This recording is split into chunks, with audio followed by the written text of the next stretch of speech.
Nanindigan ang PNP na lehitimo ang isinagawang rescue operation sa kinidnap na menor de edad na estudyanteng Chinese sa Taguig City. Samantala, pinababalik naman sa pwesto ang sinibak na PNP AKG Director noong Pebrero. Balitang maabante mula kay Edwin Balasa.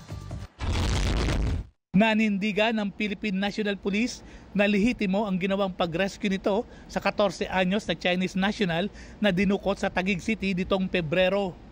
Sa isinagawang press briefing sa Campo Crame, sinabi ni PNP spokesperson Brigadier General Jean Pajardo na walang ransom na ibinayad ng pulisya o kahit anong grupo para mapalaya ang kidnap victim. Ibinalita din ni Pajardo na may very good lead nang sinusundan ng PNP para mahanap ang mga suspect sa kidnapping.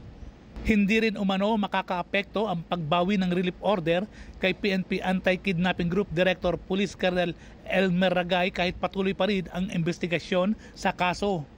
Matatanda ang matapos sibakin nitong nakaraang linggo ay ibinalik kahapon bilang direktor ng PNP AKG si Ragay bilang pagtalima sa Comelec resolution na nagbabawal ng transfer ng government officials sa panahon ng halalan.